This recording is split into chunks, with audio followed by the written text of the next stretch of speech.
O Peregrino, capítulo 8. Cristão e esperançoso viajaram até chegar às Montanhas das Delícias, que pertenciam ao Senhor daquela montanha da qual falamos anteriormente. Eles subiram as montanhas para olhar os jardins e pomares, vinhedos, fontes de águas, onde beberam, lavaram-se e se alimentaram livremente das uvas. Sobre o cume destas montanhas, ao lado do caminho, estavam os pastores cuidando de seus rebanhos.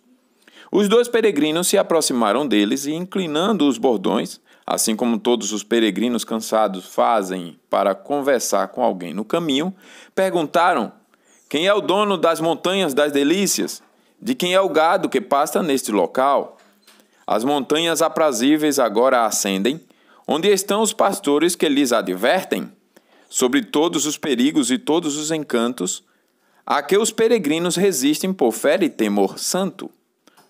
Estas montanhas são da terra de Emanuel e estão à vista de sua cidade, disse os pastores. Também são de sua propriedade as ovelhas, e ele deu sua vida por elas. Cristão falou: este caminho conduz à cidade celestial? Os pastores responderam: você está exatamente no caminho. Está longe?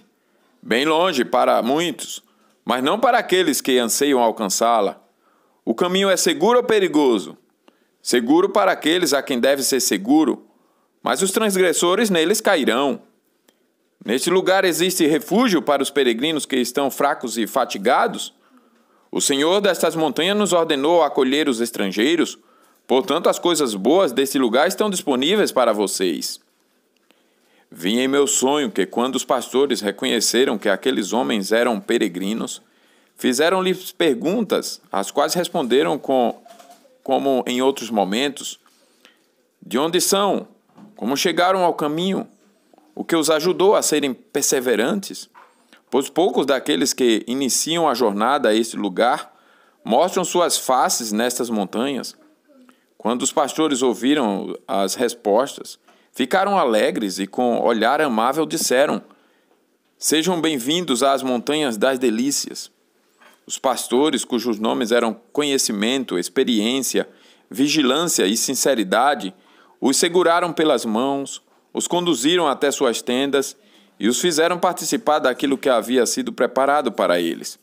Também disseram: gostaríamos que ficassem aqui para que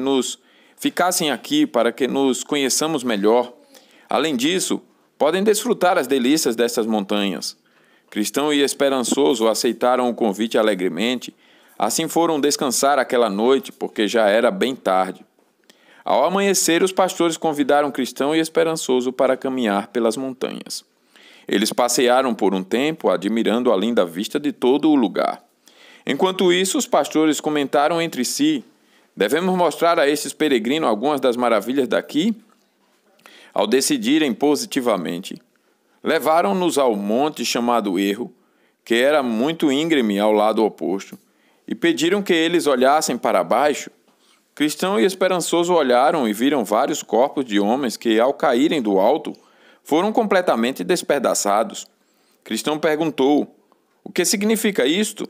Os pastores responderam: você já ouviu falar sobre aqueles que erram por ouvir Himeneu e Fileto sobre a ressurreição do corpo? Eles responderam que sim. Os pastores continuaram: eles são aqueles que vocês estão vendo esmagados no fundo desta montanha. Eles não foram sepultados, como podem ver, para servir de exemplo, a fim de que ninguém suba tão alto nem se aproxime da beira deste precipício. Vi que foram conduzidos até o topo de outra montanha chamada Cautela e os aconselharam a olhar para longe. Ao olharem, eles viram que vários homens subiam e desciam entre os sepulcros que estavam ali. Eles perceberam que tais homens eram cegos porque algumas vezes esbarravam nas tumbas e não conseguiam sair do meio delas. Cristão perguntou: o que significa isto? Os pastores explicaram: vocês não viram um pouco abaixo das montanhas alguns degraus que conduziam a um prado no lado esquerdo do caminho? Eles responderam que sim. A seguir, os pastores disseram: esses degraus conduzem diretamente ao castelo da dúvida, guardado pelo gigante Desespero. Estes homens, e apontaram para aqueles que caminhavam entre os sepulcros, Certa vez estavam em peregrinação como vocês agora, até que chegaram àqueles degraus. O terreno do caminho correto era muito acidentado, por isso decidiram seguir pelos prados. Lá foram capturados pelo gigante Desespero e levados ao Castelo da Dúvida, onde foram mantidos no calabouço por um período. Finalmente o gigante feriu seus olhos e deixou-os vagando entre as tumbas até o dia de hoje, para que as palavras do sábio fossem cumpridas. O homem que se desvia do caminho do entendimento, na congregação dos mortos repousará. Cristão e esperançoso se entreolharam com lágrimas deslizando pela face, mas nada disseram. Vi em meu sonho que os pastores os conduziram para outro lugar, no fundo do vale, onde havia uma porta no lado da encosta. Abriram-se e viram que era um local muito escuro e cheio de fumaça. Também ouviram um estrondo, como um ruído de fogo, grito de tormento e o odor de enxofre. Cristão quis saber o que era aquilo. Os pastores responderam: este é outro caminho para o inferno. Geralmente os hipócritas seguem por aqui, como aqueles que com Esaú vendem seu direito de primogenitura, como aqueles que com Judas vendem seu mestre, como aqueles que com Alexandre blasfemam do evangelho, como aqueles que com Ananias e Safira mentem e dissimulam. Em seguida, esperançoso perguntou aos pastores: cada um deles esteve na peregrinação como nós, não foi? Os pastores disseram sim, e estiveram no caminho por um longo tempo. Esperançoso perguntou: até onde foram na peregrinação quando miseravelmente se perderam?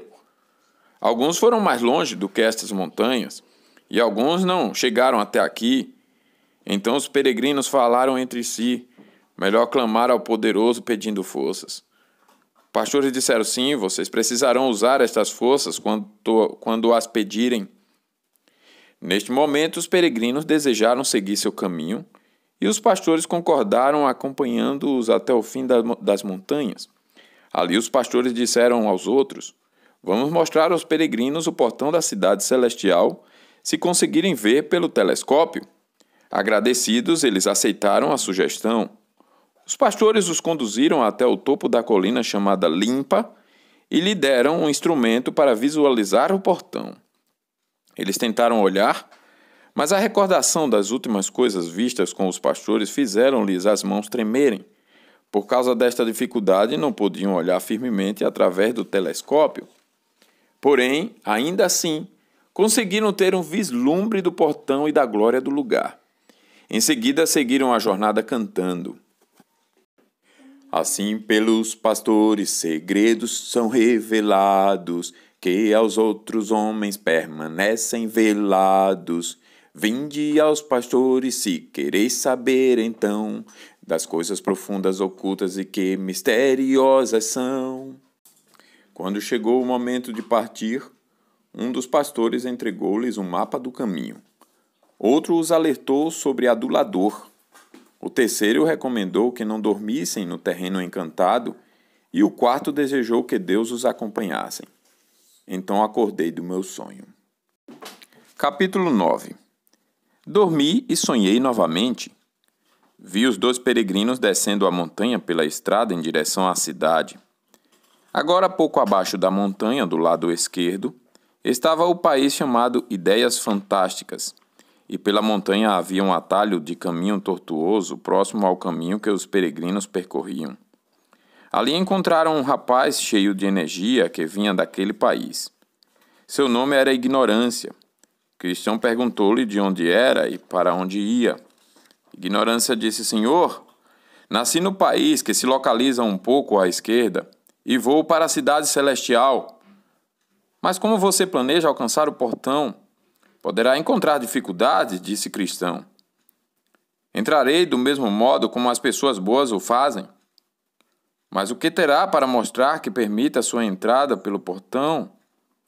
Conheço a vontade do meu Senhor e tive uma boa vida. Paguei o que devia, jejuei, dei o dízimo, doei aos pobres e abandonei meu país para chegar lá. Mas não entrou pela porta estreita no início desta jornada. Você entrou pelo caminho tortuoso. Temo que, independentemente da opinião que tem de si mesmo, quando chegar o dia do julgamento, seja acusado de ladrão e assaltante, em vez de ser admitido na cidade. Ignorância disse: cavalheiros, vocês são completos estranhos para mim, não os conheço. Sigam vocês a religião do seu país, e eu seguirei a religião do meu. Espero que todos sejamos vitoriosos. Sobre o portão que mencionaram, todos sabem que é muito distante de nosso país. Não me lembro de alguém em nossa parte do mundo que conheça o caminho para ele. E não importa se eles sabem ou não, pois nós temos, como podem ver, um campo verdejante e agradável que vem do nosso país até este caminho. Quando o cristão viu que o homem era sábio aos seus próprios olhos, sussurrou para esperançoso: maior esperança há no insensato do que nele. E acrescentou: quando o tolo vai pelo caminho, falta-lhe o entendimento, e assim a todos mostra que é estulto. Devemos conversar com ele ou deixá-lo para trás e permitir que pense sobre o que lhe dissemos? Então esperaremos por ele para ver se podemos fazer algo bom. Em seguida, Esperançoso sugeriu que ignorância, por breve, possa meditar no que é dito e que não venha recusar. O bom conselho para ignorante não permanecer, dos maiores benefícios que possa ter. Disse o Senhor, aqueles que entendimento não têm, embora por ele criados, salvação não obtêm. Esperançoso falou: não é bom falar-lhe tudo de uma vez. Vamos passar por ele e conversar depois, quando estiver pronto a suportar. Assim continuaram o trajeto e Ignorância seguiu atrás. Agora, quando estavam a poucos passos à frente de Ignorância, entraram numa rua muito escura, onde encontraram um homem amarrado com 7 cordas fortes e 7 demônios. E estes o levaram de volta à porta que estava ao lado da montanha. Agora o bom cristão começou a tremer e esperançoso também. Porém, enquanto os demônios levavam o homem embora, Cristão olhou para ver se o conhecia, pois parecia ser volta atrás, que vivia na cidade da apostasia. Mas ele não viu seu rosto claramente, pois o homem baixou a cabeça como um ladrão capturado. Depois de passar por eles, Esperançoso olhou para o homem e viu um papel em suas costas com a inscrição: confessor, licencioso e abominável apóstata. Cristão revelou ao companheiro: agora me lembro de uma coisa que me contaram sobre o que aconteceu a um bom homem neste lugar. Seu nome era Pouca Fé, mas era uma pessoa boa e morava na cidade da sinceridade. O que ocorreu foi o seguinte: na entrada para esta passagem, havia uma larga estrada onde havia um portão chamado Vereda dos Mortos. Tinha esse nome por causa dos assassinatos que ali eram cometidos. E Pouca Fé, que estava em peregrinação como estamos, sentou-se e caiu no sono. Neste exato momento, percebendo que havia adormecido, 3 trapaceiros, 3 irmãos chamados Covardia, Descrença e Culpa, vieram do portão largo, espiaram Pouca Fé e, correndo, chegaram rapidamente. Neste instante, aquele bom homem acordou e já se preparava para retornar sua jornada quando os bandidos aproximaram-se dele e, com linguagem ameaçadora, ordenaram-lhe que ele levantasse. Com isso, Pouca Fé ficou branco como uma folha de papel, sem força para lutar ou fugir. Em seguida, Covardia ordenou: entregue-nos sua bolsa. Mas ele não obedeceu, pois não queria perder seu dinheiro. Então Descrença correu até o homem e, enfiando sua mão no bolso dele, puxou para fora uma bolsa cheia de prata. Ladrões, ladrões! Gritou Pouca Fé. Mas Culpa o atingiu na cabeça com um grande bastão, levando o pobre homem ao chão, onde ele permaneceu sangrando quase até a morte.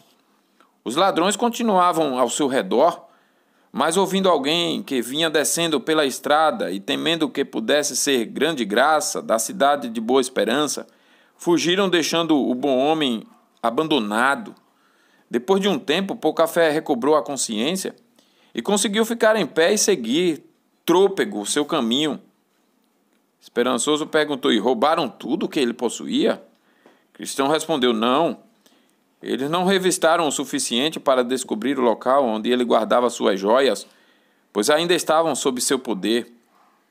No entanto, como me contaram, aquele peregrino estava preocupado com sua perda.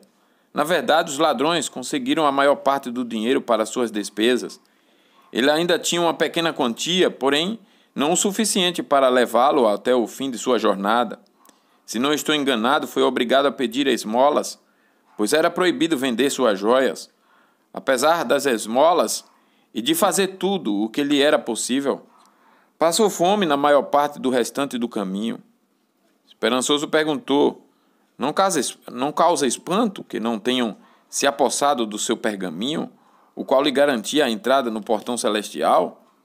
Cristão respondeu: realmente, não o pegaram, embora não fosse por qualquer esperteza dele, pois estava tão assustado quando o atacaram, que não teve força nem habilidade de esconder nada. Por isso foi mais pela providência divina do que por seu próprio esforço ele ter mantido o sagrado certificado. Esperançoso falou: deve ter sido reconfortante para ele o fato de não terem levado as suas joias. Cristão continuou: poderia ter sido um grande reconforto para ele se tivesse usado isso como deveria. Mas quem me contou a história disse que fez pouco uso das joias no restante do caminho, pelo desânimo que sentiu por ter perdido seu dinheiro. Na verdade, esqueceu-se do pergaminho no restante da jornada, e além disso, quando se lembrava dele e se sentia confortado por esse pensamento, as memórias de sua recente derrota voltavam e o dominavam. Pobre homem, disse Esperançoso, que grande dor certamente sentiu. Cristão concordou: tristeza, sim, uma dor dilacerante. Não sentiríamos a mesma dor que ele sentiu ao ser assaltado e ferido, estando num local estranho como ele estava? É um milagre que aquele desventurado homem não tenha morrido de tristeza. Disseram-me que se queixou amargamente quase todo o restante do caminho, contando a todos sobre como fora assaltado e espancado, descrevendo onde isso tinha acontecido, quem tinha feito isso, o que tinha perdido e como por pouco tinha escapado com vida. Esperançoso falou: é incrível que não tenha vendido ou penhorado as joias para seu sustento no restante da jornada. Cristão também falou: você fala como um pássaro que acabou de sair do ovo. Onde conseguiria empenhar as joias ou para quem as venderia? Suas joias não têm valor nenhum naquele país em que ele foi roubado e nem sequer desejou algum tipo de alívio. Além disso, sem as joias no portão da cidade celestial, seria excluído da herança, algo que conhecia muito bem. Para ele, seria pior do que a aparência e a vilania de 10.000 ladrões. Esperançoso falou: por que você está tão áspero comigo, meu irmão? Esaú vendeu seu direito de primogenitura por um prato de lentilhas, sendo que era seu maior bem.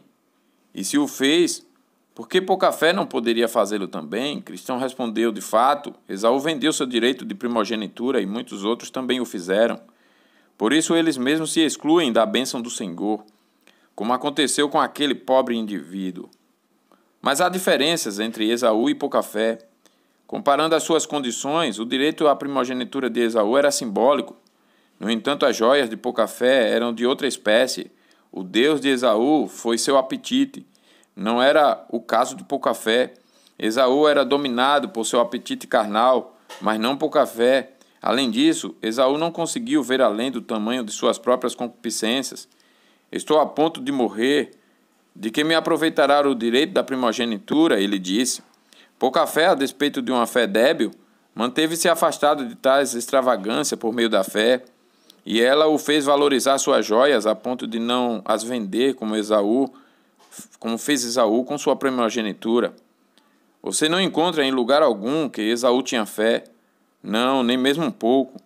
Por isso não é de se admirar que vendeu o seu direito de primogenitura e a sua alma para o diabo.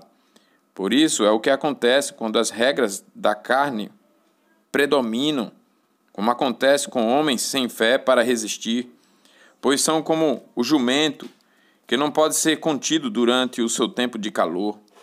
Quando a mente deles está centrada em suas paixões, desejam satisfazê-las, custe o que custar.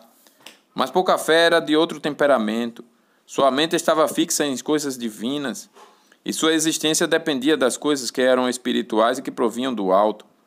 Portanto, o que ganharia na venda de suas joias, se houvesse quem as comprasse, e enchesse a mente com coisas vazias? Será que um homem daria 1 centavo para encher a barriga com feno? Ou você poderia persuadir uma andorinha a viver em cima de alguma carniça como o corvo vive? Embora os infiéis possam penhorar, hipotecar ou vender o que têm, incluindo a própria alma, por desejos carnais, aqueles que têm fé, mesmo que seja pequena, não conseguem fazê-lo. Aqui, pois, meu irmão, está o seu erro. Esperançoso disse: reconheço isso, no entanto, sua cruel reprovação quase me irritou. Cristão respondeu: apenas comparei você a alguns pássaros que caminham com a casca do ovo sobre sua cabeça. Mas ignore isso e considere o tema em questão e tudo ficará bem entre nós. Esperançoso também falou: amigo cristão, estou convencido de que estes 3 companheiros eram apenas um bando de covardes. Caso contrário, você acha que eles teriam fugido como fizeram ao ouvir o som de alguém descendo a estrada? Por que Poucafé não agiu com coragem? Eu acho que poderia ter entrado em combate com eles, cedendo apenas quando não houvesse a escolha. Cristão respondeu: muitos disseram que são covardes, mas poucos sustentam isso no momento da provação. Pela grandeza do coração, Poucafé não foi corajoso. Pelas suas palavras, meu irmão, se fosse com você, cederia apenas após um encontro. Quando os inimigos estão distantes de nós, este é o tamanho de sua coragem. Porém, se os atacassem, como fizeram a ele, imagino que você mudaria sua atitude. Lembre-se, porém, de que são apenas ladrões contratados, os quais servem o rei do abismo, que, se necessário, viria resgatá-los pessoalmente. Sua voz é como o rugido de um leão. Eu mesmo já caí na armadilha, como ocorreu com Poucafé, e descobri algo terrível. Esses 3 bandidos me atacaram, e quando comecei a resistir como um cristão, eles pediram ajuda, e seu mestre veio em seu auxílio. Minha vida não valia 1 centavo, como diz o diabo, mas Deus quis que me vestisse com uma armadura de provação. Embora estivesse protegido, a luta foi difícil. Ninguém pode saber o que nos espera no combate, a menos que já tenha vivido sua própria batalha. Esperançoso falou: note, porém, que eles fugiram só de imaginar que grande graça vinha em sua direção. Cristão disse: é verdade. Eles e seu mestre com frequência fogem quando grande graça aparecem. E não é incomum, pois ele é o campeão do rei. Creio que você verá algumas diferenças entre Poucafé e o campeão do rei. Nem todos os súditos do rei são campeões. Nem podem ser, mesmo quando tentam realizar proezas de guerra como ele. É certo pensar que um rapazinho lutaria com Golias, como fez Davi? Ou que um pardal tenha a força de um touro? Alguns são fortes, outros são fracos. Enquanto alguns são muito fiéis, outros têm pequena fé. Este homem era um dos fracos, por isso não conseguiu resistir e, portanto, ele foi temporariamente vencido. Esperançoso falou: gostaria que grande graça tivesse ido socorrê-lo. Respondeu o cristão: sim, se assim fosse. Estaria extremamente ocupado, pois devo dizer que, apesar de grande graça ser excelente no manejo com as armas e saber lidar com esses inimigos o suficiente enquanto os mantém ao fio da espada, mesmo que covardia, descrença ou outros se apoderem dele, eventualmente eles o derrubarão. Quando o homem está caído, o que ele pode fazer? Quem olhar com atenção para o rosto de grande graça verá as cicatrizes e cortes que evidenciam o que acabei de dizer. Sim, certa vez ouvi que ele pronunciou uma frase quando estava em combate: desesperamos até da morte. Esses miseráveis fizeram Davi gemer, chorar e lamentar. Sim, podemos citar Emã e Ezequias, embora campeões em seus dias, foram forçados a lutar quando assaltados por estes homens, e foram espancados por eles. Certa ocasião, Pedro levantou-se contra eles, dentre todos os apóstolos, mas os inimigos o puseram fora de combate tão habilmente que logo depois Pedro sentiu medo de uma de uma servente. Além disso, seu rei está à sua disposição. Ele nunca está fora do alcance da voz. Se em algum momento estiverem em situação difícil, ele, se possível, virá para ajudá-los. Dele se diz: se o golpe de espada o alcança, de nada vale, nem de lança, nem de dardo ou de flecha. Para ele o ferro é palha, e o cobre pau podre. A seta não o faz fugir, as pedras das fundas se lhe tornam em restolho, as clavas atiradas são para ele como palha, e ri-se do brandir da lança. O que um ser humano pode fazer neste caso? Se alguém pudesse ter o cavalo que pertenceu a Jó, bem como a coragem e atributos para cavalgá-lo, provavelmente faria coisas maravilhosas. Ou dás tu força ao cavalo, ou revestirás o seu pescoço de crinas. Acaso o fazes pular como ao gafanhoto? Terrível é o fogoso respirar das suas ventas. Escava no vale, folga na sua força e sai ao encontro dos armados. Ri-se do temor e não se espanta, e não torna atrás por causa da espada. Sobre ele chocalha a aljava, flameja a lança e o dardo. De fúria e ira, devora o caminho e não se contém ao som da trombeta. Em cada sonido da trombeta ele diz: avante! Cheira de longe a batalha, o trovão dos príncipes e o alarido. Todavia, peregrinos, como você e eu, não desejam encontrar-se com um inimigo, tampouco se vangloriar quando ouvem sobre a derrota de alguns, muito menos se alegrar com pensamentos sobre nossa coragem, pois aqueles que o fazem geralmente saem pior quando são provados. Veja o caso de Pedro, mencionado anteriormente. Ele se vangloriou dizendo que faria melhor e permaneceria firmemente ao lado do seu mestre, mais do que todos os outros homens. Mas quem foi mais derrotado por estes vilões do que ele? Portanto, ao ouvirmos sobre tais roubos na estrada do rei, há duas coisas que devemos fazer. Primeiro, sair para a batalha vestidos com a armadura e não esquecer o escudo. Foi pela ausência do escudo que aquele que atacou Leviatã não conseguiu vencê-lo. Ele não nos teme quando estamos sem a armadura e o escudo, pois quem tem habilidade diz: embraçando sempre o escudo da fé, com o qual podereis apagar todos os dardos inflamados do maligno. Esta é a primeira coisa que devemos fazer. A segunda é pedir ao rei uma escolta protetora. Sim, devemos rogar que esteja conosco. Esse foi o motivo do júbilo de Davi quando esteve no vale da sombra da morte. Moisés preferiu a morte a dar um passo sem Deus. Ó, meu irmão, se ele estiver conosco, porque temeremos os 10.000 que se colocam contra nós? Sem ele, porém, os soberbos serão mortos. De minha parte já estive nessa batalha. Por causa de sua misericórdia estou vivo, e não me orgulho de minha coragem. Ficarei grato se não encontrar tais ataques, mas temo que não esteja fora de perigo. Entretanto, como não fui devorado pelo leão e o urso, espero que Deus nos livre dos incircuncisos filisteus. Assim Cristão cantou. Pobre e pouca fé, entre os salteadores foste te achar. Foste saqueado, lembra-te todo aquele que confiar. E mais fé tiver, a vitória conquistará de vez. Sobre 10 milhares, não apenas sobre 3. Eles seguiram o caminho com ignorância em seu encalço, até chegarem a um lugar onde havia uma bifurcação. Os dois caminhos pareciam retos como o caminho que eles deveriam seguir, e eles não sabiam qual deles escolher, pois ambos lhes pareciam bons. Entretanto, pararam com a intenção de decidir o que fazer. Enquanto pensavam sobre o caminho, um homem negro, com vestes muito brilhantes, se aproximou deles e indagou por que estavam hesitantes.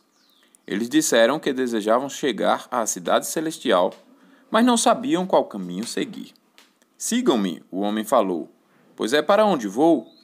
Os peregrinos o seguiram pelo caminho que fazia interseção com a estrada. Tal trilha fazia curvas e mais curvas, e ao olhar para trás perceberam que estavam se distanciando da cidade para onde desejavam ir. Mesmo assim, continuaram seguindo aquele homem. Aos poucos, antes de perceberem, foram pegos por uma rede e ficaram tão enlaçados que não souberam como desvencilhar-se. De repente, as vestes claras caíram das costas do homem negro e viram onde estavam. Ficaram ali caídos, lamentando a sorte, pois não sabiam como se livrar. Disse Cristão: agora vejo o meu erro. Os pastores não disseram para ter cuidado com os bajuladores? Como o sábio diz, o homem que lisonjeia a seu próximo arma-lhe uma rede aos passos. Esperançoso falou: eles também nos deram o mapa do caminho, mas nos esquecemos dele e caímos no caminho do destruidor. Davi foi mais sábio do que nós, pois declara: quanto às ações dos homens, pela palavra dos teus lábios, eu me tenho guardado dos caminhos do violento. Enquanto estavam presos na rede, notaram um ser reluzente que vinha em sua direção com um açoite de pequenas cordas na mão. Quando os alcançou, perguntou-lhes de onde eram e para onde iam. Eles disseram que eram pobres peregrinos em direção a Sião, mas que tinham se desviado do caminho por seguir um homem negro em vestes brancas. Ele nos disse para segui-lo, pois também ia para o mesmo local. O homem com o açoite na mão revelou: esse homem é adulador, um falso apóstolo, que se transformou em anjo de luz. A seguir abriu a rede e os libertou, e logo lhes ordenou: sigam-me que eu os conduzirei de volta ao caminho certo. Ele os guiou de volta até o local em que encontraram o adulador. Então perguntou aos peregrinos: onde vocês estavam na noite passada? Eles responderam: com os pastores sobre as montanhas das delícias. Em seguida questionou se os pastores lhes haviam dado um mapa do caminho. Os peregrinos responderam que sim. Nesse momento, o ser lhes perguntou: vocês não olharam o mapa? Eles responderam negativamente. Ele perguntou por quê. Eles alegaram ter esquecido. Finalmente perguntou se os pastores os haviam alertado sobre adulador. Eles responderam que sim, mas nunca imaginaram que fosse um homem tão gentil. Vi depois, em meu sonho, que ele ordenou para que deitassem, e quando o fizeram, castigou severamente para ensinar-lhe que deveriam seguir o bom caminho. Enquanto castigava, declarou: eu repreendo e castigo a todos quanto amo. Sê, pois, zeloso e arrepende-te. Feito isto, mandou que fossem pelo caminho e seguissem cuidadosamente as instruções dos pastores. Eles agradeceram por sua bondade e andaram suavemente pelo caminho certo, cantando: achegai-vos todos vós que participais da jornada, vede como os peregrinos se afastaram da estrada. Em muitas armadilhas ficaram enralados, pois os bons conselhos lhes foram olvidados. Resgatados foram, é verdade, atentos, porém, vede o quanto foram flagelados, e não caiais nessa rede. Após um período de jornada, viram à distância alguém caminhando calmo e tranquilo pela estrada. Cristão comentou com seu companheiro: vejo um homem voltando de Sião que vem ao nosso encontro. Esperançoso disse: também vejo. Sejamos cuidadosos, para que não seja outro adulador. O homem aproximou-se lentamente até chegar perto deles. Seu nome era Ateu e perguntou-lhes qual era o seu destino. Cristão respondeu: vamos para o Monte Sião. Ateu começou a dar altas gargalhadas. Cristão perguntou: por qual razão você ri? Ateu disse: porque vejo quão ignorantes são.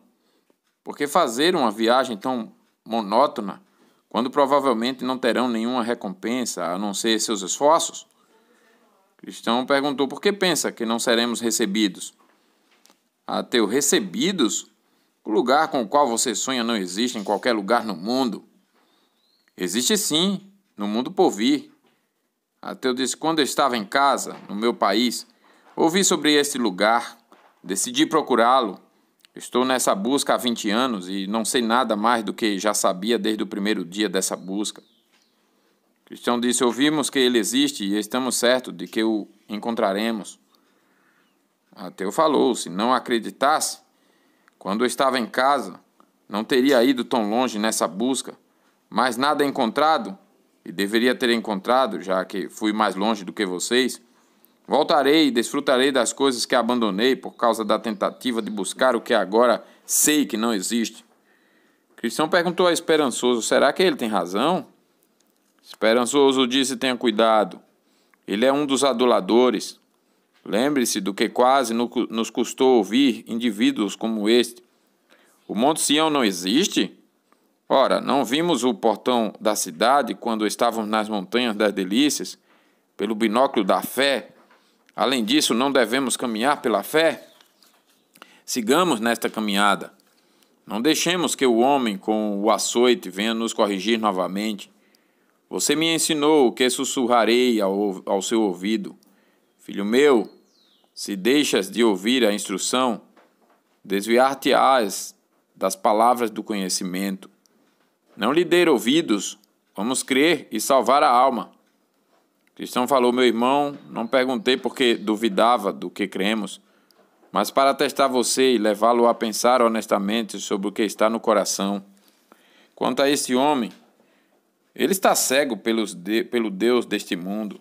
Sigamos sabendo que o que cremos é a verdade e que a mentira não procede da verdade. Esperançoso disse: agora gloriamos na esperança da glória de Deus. Logo se afastaram daquele homem. Este, zombando deles, prosseguiu em seu caminho. Vi no meu sonho que os peregrinos caminharam até entrarem em um país onde o ar deixava os estrangeiros sonolentos. Esperançoso começou a se sentir apático e sonolento.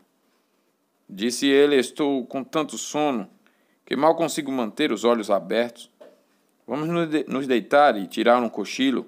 Não, não podemos, disse Cristão, pois se dormirmos aqui, talvez não acordemos novamente. Por quê, meu irmão? O sono é o deleite dos trabalhadores, e nos revigoraremos se tirarmos um cochilo. Não se lembra de que um dos pastores nos alertou sobre estarmos atentos ao chegar à terra encantada? Ele quis dizer que deveríamos cuidar para não adormecermos. Portanto, não durmamos como os demais. Pelo contrário, vigiemos e sejamos sóbrios. Esperançoso disse: reconheço minha fraqueza e se tivesse sozinho, arriscaria minha vida se sucumbisse ao sono. Vejo que o sábio revelou a verdade: melhor é serem dois do que um. Até este momento, sua companhia foi a circunstância mais feliz para mim, e você terá uma boa recompensa por seu trabalho. Cristão disse: agora, para não adormecermos nesse lugar, tenhamos um bom debate. Concordo de todo o coração. Por onde começamos? Iniciemos por onde Deus começou conosco. Mas você pode começar se quiser. Primeiro cantarei esta canção. Aproximem os santos em sonolência e ouçam destes dois peregrinos a sapiência, que com eles possam aprender doravante a terem abertos seus olhos toscanejantes. A companhia dos santos, se bem administrada for, mantém-nos desperto, apesar do inferno pavor. Cristão disse: vou fazer uma pergunta. Qual foi o motivo que o levou a pensar sobre o que está fazendo agora? Esperançoso respondeu: quer saber como comecei a me preocupar com minha alma? Sim.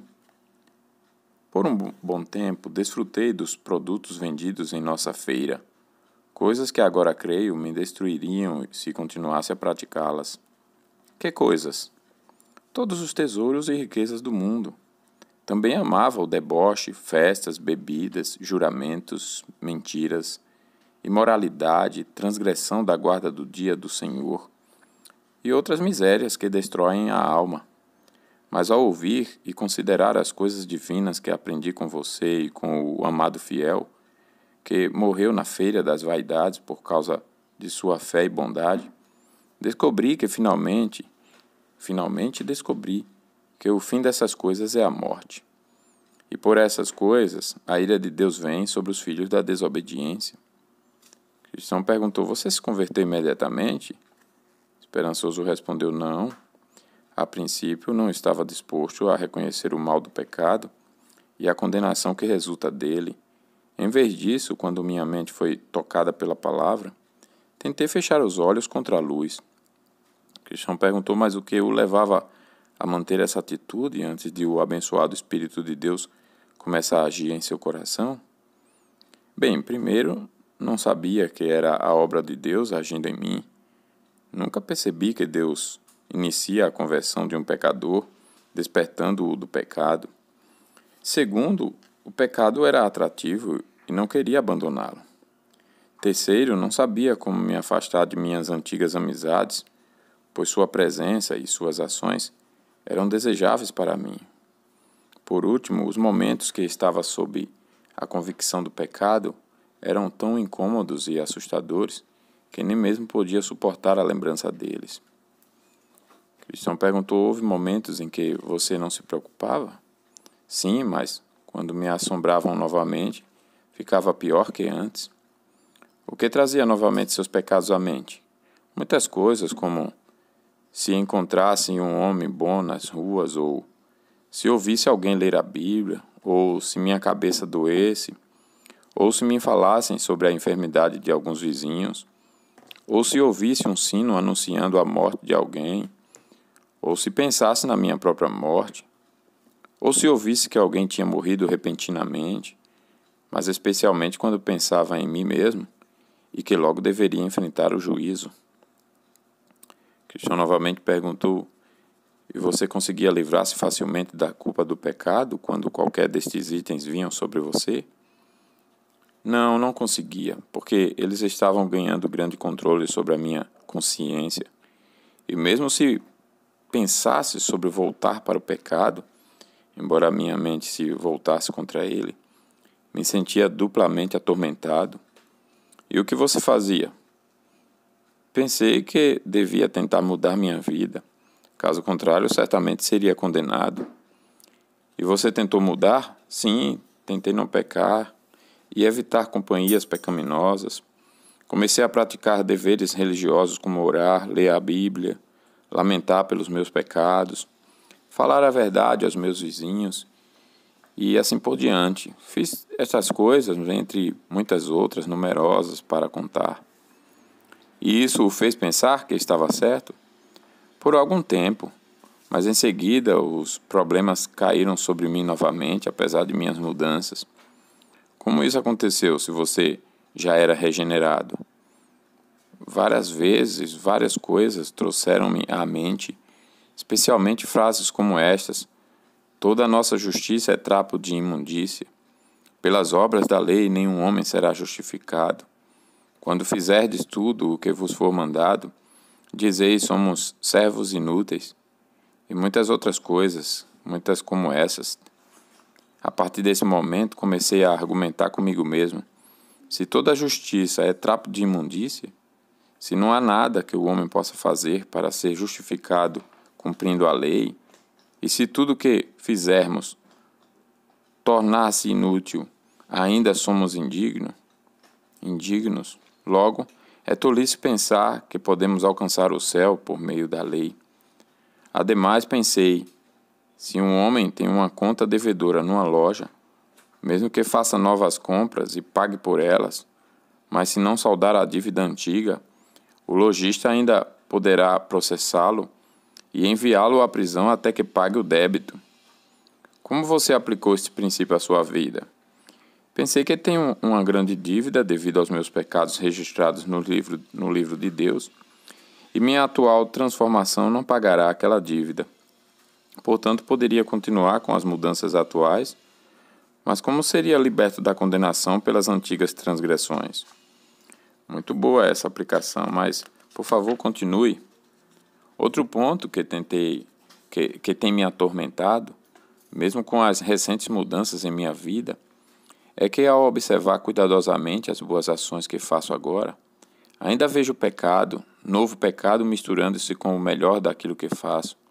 Logo, sou forçado a concluir que, mesmo que a minha antiga vida tivesse sido irrepreensível, ainda cometo pecado suficiente em apenas uma atitude para enviar-me ao inferno.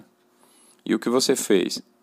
Eu não sabia o que fazer, até compartilhar meus pensamentos com Fiel, meu amigo.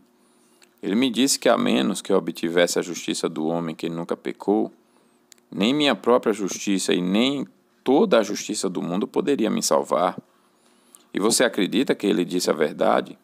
Se isto me fosse dito quando eu estava satisfeito com minhas próprias mudanças, talvez o chamasse de tolo, mas quando percebi minha fragilidade e o pecado que se misturava às minhas melhores ações, fui forçado a aceitar sua opinião. E quando ele falou sobre o homem que devia encontrar, você pensou que seria possível encontrar um homem do qual se poderia com certeza dizer ele jamais cometeu pecado algum? Confesso a princípio que as palavras pareceram-me estranhas, mas depois que conversamos e passei mais tempo em sua companhia, fiquei totalmente convencido disto. Você perguntou quem era este homem e como poderia ser justificado por ele? Sim, ele disse que era o Senhor Jesus, que está ao lado direito do Altíssimo. Você deve ser justificado por ele, confiando somente no que ele fez durante sua vida na terra e seu sofrimento na cruz. Perguntei como a justiça daquele homem podia justificar outra pessoa diante de Deus. Ele me respondeu que esse homem era o próprio Deus poderoso. Ele desceu do céu e que ele fez o que fez e morreu sobre a cruz, não por si mesmo, mas por mim. Se cresce nele, sua justiça seria acreditada à minha conta. E o que você fez? Demonstrei minhas dúvidas, pois não pensava que o Senhor estivesse disposto a me salvar. E o que Fiel lhe disse? Ele me disse para ir a Cristo e ver. Respondi que seria muita presunção da minha parte. Ele garantiu, porém, que o convite era estendido a mim. Então me deu o livro de Jesus, sua palavra oficial, para me encorajar a vir gratuitamente a ele, e que cada jota ou tio escrito naquele livro continuavam mais firmes do que o céu e a terra. Perguntei-lhe o que deveria fazer quando me aproximasse de Jesus. Ele disse que deveria me ajoelhar e suplicar com todo o coração e alma para que o Pai o revelasse a mim. Em seguida perguntei a Fiel como me aproximar dele, e ele me respondeu: vá e o encontrarás sentado no trono da graça, propiciatório, em determinado período do ano, oferecendo perdão àqueles que vão a ele. Quando cheguei, disse-lhe que não sabia o que dizer, e ele me recomendou que dissesse: Deus, tem misericórdia de mim, um pecador. Ajuda-me a conhecer e a crer em Jesus, pois entendo que sem a tua justiça e minha fé nessa justiça, estou totalmente perdido. Senhor, ouvi que és um Deus misericordioso e enviaste teu Filho Jesus Cristo para ser o Salvador do mundo. Além disso, estás disposto a doá-lo a um pobre pecador como eu, e sou realmente pecador. Senhor, usa, portanto, esta oportunidade e magnifica a tua graça na salvação de minha alma, por meio de teu Filho, Jesus Cristo. Amém. Você seguiu suas instruções? Sim, constantemente. O Pai revelou seu Filho a você? Não, nem na primeira, nem na segunda, terceira, quarta, quinta, e muito menos na sexta vez. O que você fez? Nada, pois não saberia o que fazer. Você pensou em parar de orar? Sim, centenas de vezes. E por que não parou? Creio que tudo o que eu ouvi era verdade, isto é, que sem a justiça deste Cristo, nada no mundo poderia me salvar. Portanto, se desistisse de orar, eu morreria, e morreria no trono da graça. Em meio a isso, um pensamento veio à minha mente: se tardar, espera, pois certamente virá e não tardará. Continuei orando até que o Pai mostrasse o Filho, e como ele lhe foi revelado, não o vi com meus olhos humanos, mas com os olhos do meu entendimento. E isto foi o que aconteceu. Certo dia eu estava profundamente triste, como nunca havia me sentido em toda a minha vida. Essa dor era o resultado da visão da magnitude e vileza dos meus pecados. E quando não esperava nada mais do que o inferno e a condenação eterna da minha alma, vi o Senhor olhar do céu para mim e dizer: Creia no Senhor Jesus Cristo e será salvo. No entanto, eu respondi: Senhor, sou um muito grande pecador. Ele me falou: minha graça te basta. Eu perguntei: Senhor, o que é ter fé? E então, por meio do verso, aquele que vem a mim não terá fome, e quem crê em mim nunca mais terá sede. Reconheci que crer e vir a ele é a mesma coisa, e que aquele que buscou a salvação por meio de Cristo com todo o coração realmente tinha fé nele. As lágrimas me vieram aos olhos e indaguei: Senhor, como um grande pecador como eu pode ser aceito e salvo por ti? Eu ouvi dizer: o que vem a mim de modo nenhum lançarei fora. Então perguntei: Senhor, o que devo pensar quando me aproximar e mostrar que minha fé está em ti? Ele me respondeu: Cristo Jesus veio ao mundo salvar os pecadores, porque o fim da lei é Cristo para a justiça de todo aquele que crê. Ele morreu por nossos pecados e ressuscitou por causa da nossa justiça. Ele nos ama e pelo seu sangue nos libertou dos nossos pecados. Ele é mediador entre Deus e os homens. Ele vive sempre para interceder por nós. Entendi por esses versículos que devo procurar justiça em sua pessoa e o pagamento de meus pecados por meio de seu sangue, e que ele o fez em obediência à lei do seu Pai, submetendo-se à penalidade do pecado, não por si mesmo, mas por todos que aceitarem isso por sua salvação e forem gratos. Agora minha alma está cheia de alegria, meus olhos cheios de emoção, e meu coração transbordando de amor pelo nome, pelo povo e pela maneira de Jesus Cristo agir. Esse fato foi uma revelação de Cristo em sua alma? Conte-me, que efeito isto produziu em seu espírito? Isto me fez ver que todo mundo, a despeito de qualquer bem que possa conter, está em estado de condenação. Contudo, percebi que Deus, o Pai, que é justo, pode justificar o pecador que vem a Ele. Senti grande vergonha da vileza de minha antiga vida e fiquei consternado com a consciência de minha própria ignorância. Até então nada havia me mostrado tão claramente a beleza de Jesus Cristo. Essa descoberta me fez amar uma vida santa e desejar coisas que honrem e glorifiquem o nome do Senhor Jesus. Sim, se tivesse milhares de litros de sangue em meu corpo, eu teria derramado completamente em honra do Senhor Jesus.